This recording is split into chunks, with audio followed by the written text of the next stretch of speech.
Salam, Bapak Ibu semua yang dikasihi oleh Tuhan kita Yesus Kristus. Hari ini hari Kamis tanggal 21 Agustus 2025, renungan kita berjudul Pergumulan Adam dan Hawa. Firman Tuhan kami ambil dari kitab 1 Korintus pasal yang ke-10 ayat yang ke-13, demikian bunyi firman Tuhan. Pencobaan-pencobaan yang kamu alami ialah pencobaan-pencobaan biasa yang tidak melebihi kekuatan manusia.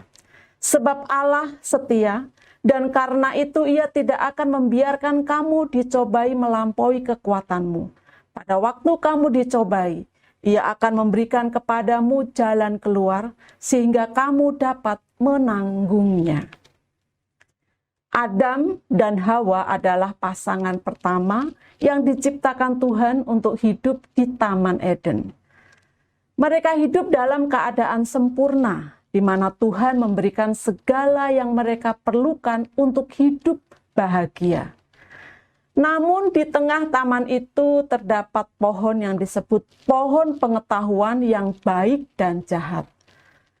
Tuhan memberi perintah yang jelas kepada Adam dan Hawa untuk tidak memakan buah dari pohon itu, karena jika mereka memakannya, mereka akan mati. Ilustrasi yang menarik dapat kita ambil dari situasi mereka. Setiap hari, Adam dan Hawa melihat pohon itu. Pohon itu selalu ada.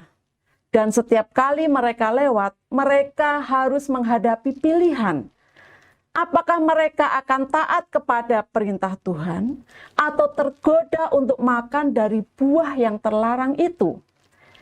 Ini adalah bagian dari proses pertumbuhan mereka. Bukan hanya sebagai manusia, tetapi juga dalam hubungan mereka dengan Tuhan. Bagi Adam dan Hawa, godaan itu bukan datang hanya sekali, tetapi setiap hari. Mereka harus menahan diri dan membuat pilihan yang benar, yaitu untuk taat kepada Tuhan. Setiap kali mereka memilih untuk tidak memakan buah itu, mereka sebenarnya sedang melatih diri mereka untuk mengandalkan Tuhan dan menghormati perintahnya. Namun pada akhirnya mereka gagal. Mereka membiarkan godaan menguasai mereka dan memutuskan untuk memakan buah terlarang itu. Kejatuhan mereka ke dalam dosa bukanlah karena Tuhan tidak memberi mereka kekuatan untuk menahan godaan, melainkan karena mereka memilih untuk tidak mengandalkan Tuhan dan lebih mendengarkan suara godaan si jahat. Demikianlah dalam hidup kita. Setiap hari kita dihadapkan dengan cobaan dan godaan.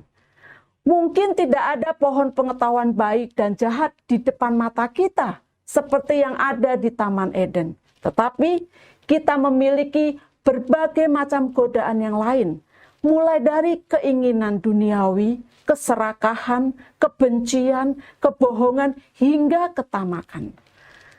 Tuhan tidak berjanji bahwa cobaan akan berhenti. Tetapi Dia berjanji memberi kita kekuatan untuk bertahan dan menang atas godaan-godaan itu.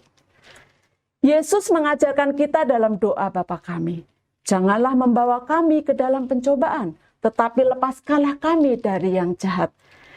Ini adalah permohonan agar Tuhan memberi kita kekuatan untuk menghindari godaan yang datang setiap hari.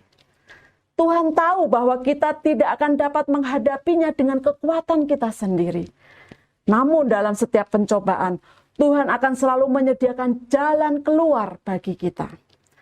Kita harus menjaga hati dan pikiran kita agar tidak tergoda oleh dunia ini yang menawarkan kebahagiaan sesaat, tetapi pada akhirnya hanya mendatangkan kehancuran.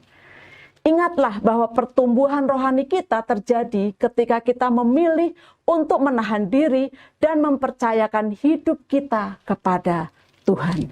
Kata-kata bijak. Setiap hari, bahkan setiap detik, godaan datang menghampiri kita. Hanya dengan keteguhan hati kita bisa menang. Bapak Ibu, mari kita berdoa. Ya Tuhan, setiap hari aku dihadapkan pada godaan dan pencobaan. tetapi aku mau memilih untuk taat kepadamu. Bantu aku untuk mengandalkanmu selalu. Dalam nama Tuhan Yesus, aku berdoa dan bersyukur. Amin. Puji Tuhan, kami mengucapkan selamat beraktivitas. Tuhan Yesus memberkati kita semua. Amin.